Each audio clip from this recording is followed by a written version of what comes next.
When overseas, you learn more about your own country than you do the place you're visiting. We live in a world that is full of beauty, charm, and adventure.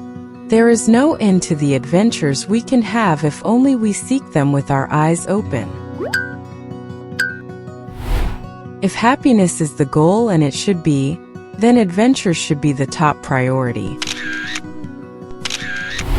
The great difference between voyages rests not with the ships, but with the people you meet on them. We shall not cease from exploration, and the end of all our exploring will be to arrive where we started, and know the place for the first time.